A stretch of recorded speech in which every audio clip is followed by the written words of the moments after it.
What if I told you the Crawleys are returning one last time? And this time, it's personal.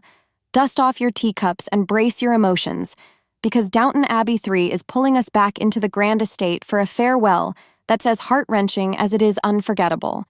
Just when it seemed like the doors of Downton Abbey had closed forever, they're being opened wide once more for a final grand goodbye.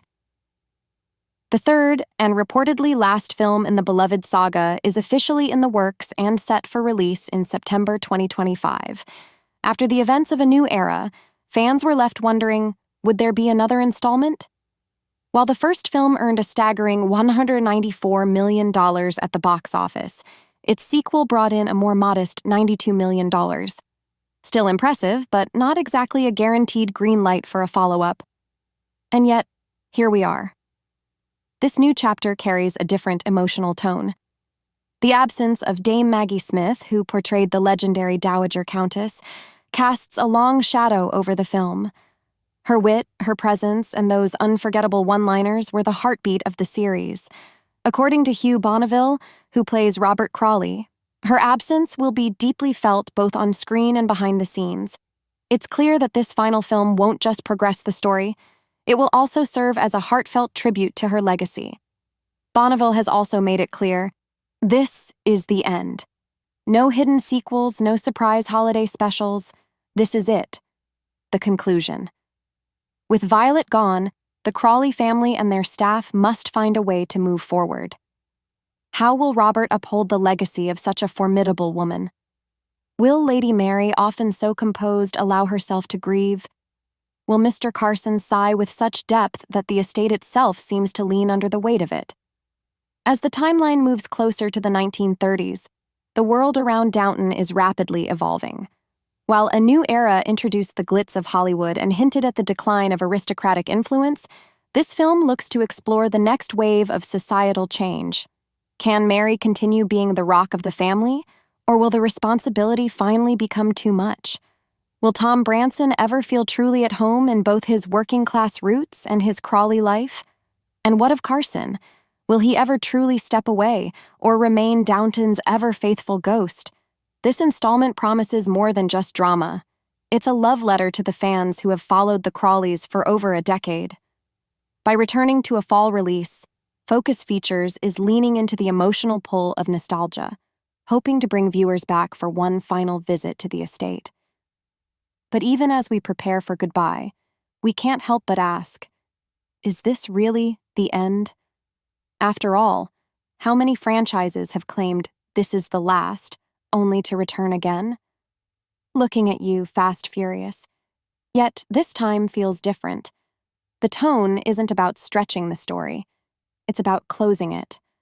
With Maggie Smith's passing, it's hard to imagine Downton Abbey without its heart and soul. Still, in the world of entertainment, never say never is practically law. Who knows? Maybe a future spin-off awaits, chronicling the younger generation during World War II, or perhaps a prequel series about Violet's scandalous younger years. Let's be honest, she probably had a wild past worth exploring. One noticeable absence is Henry Talbot, played by Matthew Goode, which may spell emotional complications for Lady Mary. But there's still hope. Fans are clamoring for the return of Lady Rose, and there's buzz that Lily James may step back into the role. The biggest surprise? Paul Giamatti is back as Cora's brother, bringing a flair for delightful chaos that's bound to shake things up. The story picks up from where a new era left off.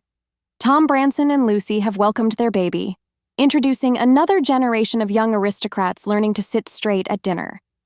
Meanwhile, Thomas Barrow has left Downton behind, prompting Mr. Carson to step out of semi-retirement to train Andy Parker as the new butler.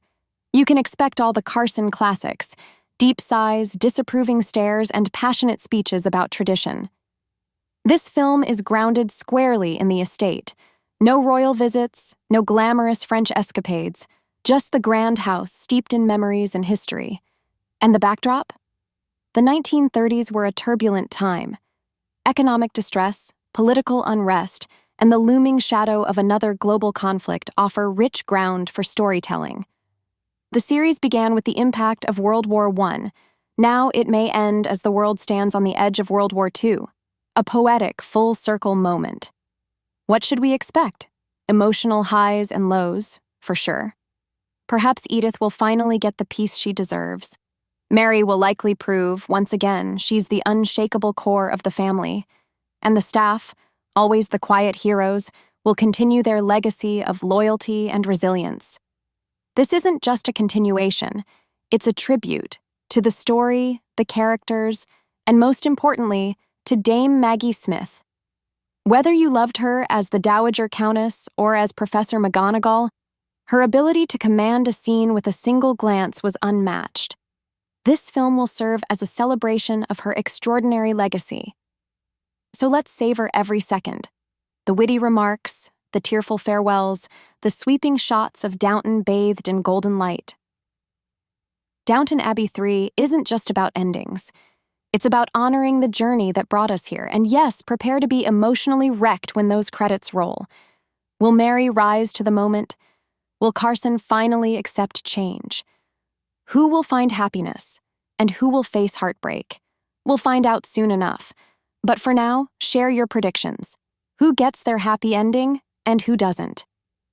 If this deep dive warmed your heart, give it a like, subscribe, and ring that bell so you never miss a moment of Downton magic. Until then, keep your tea warm, your wit sharp, and your expectations high. This finale is going to be one for the ages.